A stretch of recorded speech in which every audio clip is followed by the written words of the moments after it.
You know what time it is? It's a little bit better than the first one he did. This is take 2 of our Mandalorian season 3, episode 3 review, because someone did not plug up the mic. I guess let's just focus on the overall story first and then how we feel. So it starts off with them just getting out of the waters and finally being redeemed. They are now redeemed. The whole monster is like not brought up. Like she's like, "Hey, did you see that?" And he was like, "No." And then he just goes and grabs some water and they leave and that's it. But it pushes off into a really good scene as they go through their dogfight and they win their dogfight. It was just pretty good. It's just the whole scene was whole scene was amazing. At the end of their dogfight, they get distracted and bombers come and blow up her little citadel. And as they fly off, she chases them only to fly into a trap where more of the enemy is coming and they have to leave. And they go back to the planet where the rest of the Mandalorians are. I forgot their cult. Then we get into a god-awful B story where we follow the scientist from season 1. So this scientist was working with Moff Gideon. He was the reason they wanted Grogu. His field of study was cloning, and they wanted to use Grogu's DNA to produce clones. I forgot why it had to be him exactly. Now he's entered the program for ex-members of the Empire to be reintegrate into society.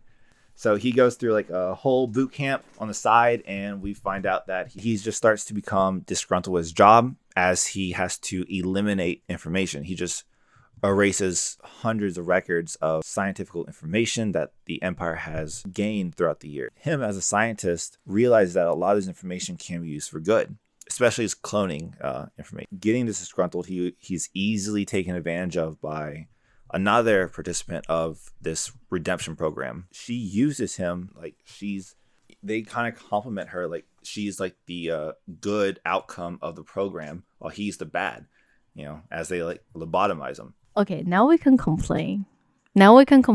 Since that's the whole rundown of episode 3 and we have some complaint to do. Episode 1 was boring and pointless. It really did feel like a lot of things they established they were rolling back on. Grogu is no longer with the Jedi. He has now come back to Mandalorian. Episode 2 kind of felt like they were redeeming themselves. I have an idea of how this story should go. And episode 2 was like, okay, they're not doing exactly how I wanted, but they are getting there. Episode 3 is kind of them just like wasted my expectations.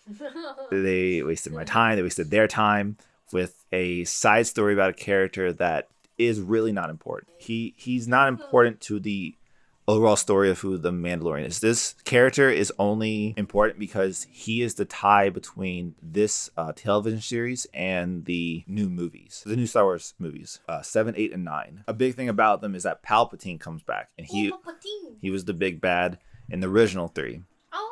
Right? And so the way he comes back is through cloning. But they killed him off. Who else is gonna clone Palpatine? Yeah, so they have killed the scientist off, which is weird because if he's the one that has the cloning technology, why lobotomize him? It honestly makes no sense. And if is our girl gonna be the big bad traitor who clone Palpatine? No, because she doesn't have the knowledge or the skill. Oh, why? The math doesn't check out. I'm on a roller coaster right now. I went down for episode 1, I went up for episode 2, and now I'm just like going down for episode 3. Which one's worse, episode 1 or episode 3? Episode 1 was worse. Yes, because with episode 3, at least we went back to Coruscant. We got to see the city. Yeah, Coruscant. Coruscant, and we got to see the city, and that was interesting. And we got a little bit more lore. And we got to see a whole bunch of aliens. That was nice.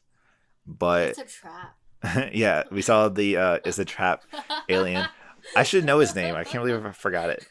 I saw that Admiral Akbar. That's his name. Admiral Akbar. Is that all their name? That's the general. That's the admiral. It says it's a trap. Oh. Yes, that's his name. Overall, like the whole story itself is pointless. And I really wish we kept focusing on the Mandalorian, who is literally the title of the TV show. Okay. So we do review The Last of Us as well. And in Last of Us, same thing happened in episode 3, where you singled out a B-roll character, give them the entire episode. That one, however, was done beautifully. Why is it not recreated in Mandalorian? Well, in the game, that character in episode 3 is actually important, right? Him and Joel have a good relationship. They talk, they communicate. Even though it's a side story, it is a side story about a character that does matter. To make room for a television series and to give him time and attention, they make this side story, which is overall better. And he still serves the same purpose and function of giving Joel and Ellie a truck to progress further into the country. This character has no function. He does not help Din Djarin. He does not provide any information that we know of right now. This could be like how She-Hulk was.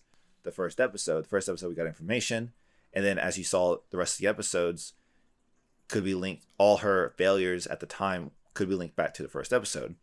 Most likely this episode will link back to the last episode. It really doesn't make no sense right now. That's why I'm saying it's bad.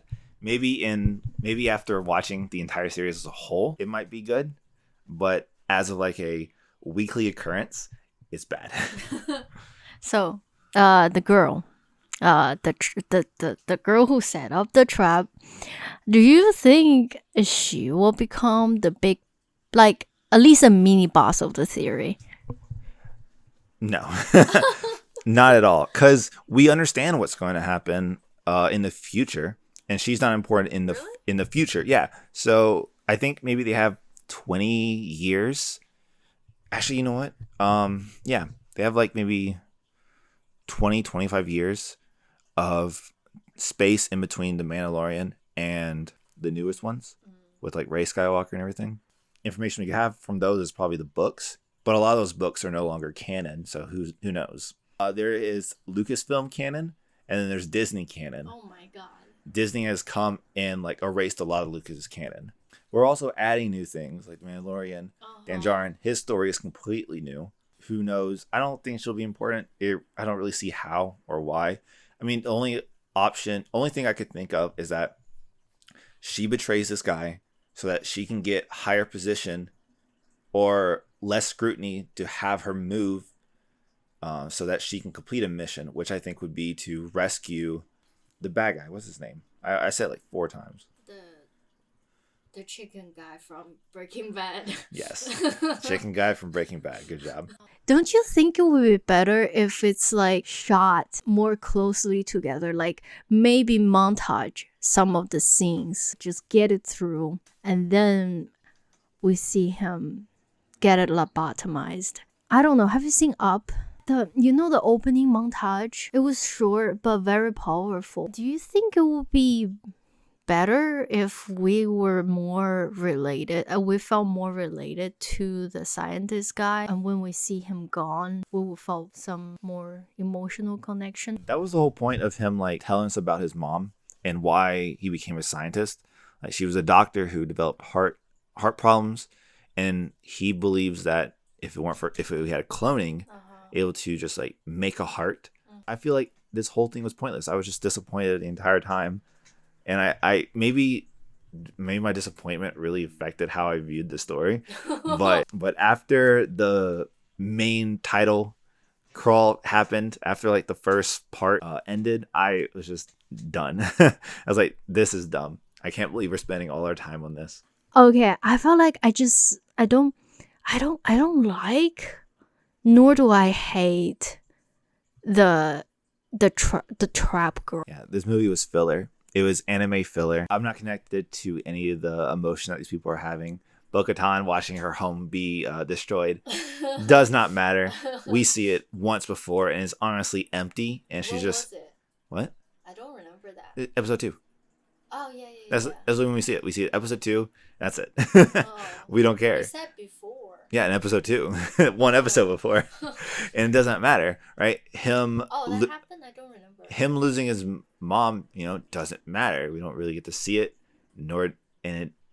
honestly, his whole character development doesn't matter in the end. Like, nothing matters in this story. It's just, like I said, anime filler. They're just trying to probably just tie up loose ends, before they end the show. Okay, I have another theory on how to make it better. How to make it better after you mentioned the moon. Oh, I know how to make it better. Okay, let me say my part and then I support montage. Okay, I think it would be better if they show a montage of him growing up without his mom, or his mom on dying bed needing a heart. His whole story of how he saw that and he want to become a scientist, instead of just this one Ted show. TED Talk. Yes, instead of this unrelatable TED talk of like, oh, this is why I want to clone. Also, to make up for the lost, because we want to fill all that in, we could cut short of the dating scenes with just montage. So to make this episode better would be to just not air it. Get rid of this episode completely. Like I said, it really is pointless. To make this show better, it would have been better if they had like a Game of Thrones thing, where there's this power, there's this factional power, where this whole military religion will follow a king. Hey, Dan Djarin, side with me, Bo-Katan, I'm the princess. It's like, oh, hey, Dan Djarin, I'm the cult leader, follow me. And like, oh, and then Grogu's like, hey, daddy, follow me, let's blow this popsicle stand. Like, focusing on that would have been much better than B-roll stuff like this. It really is pointless. Okay, last but not least, we're closing up here.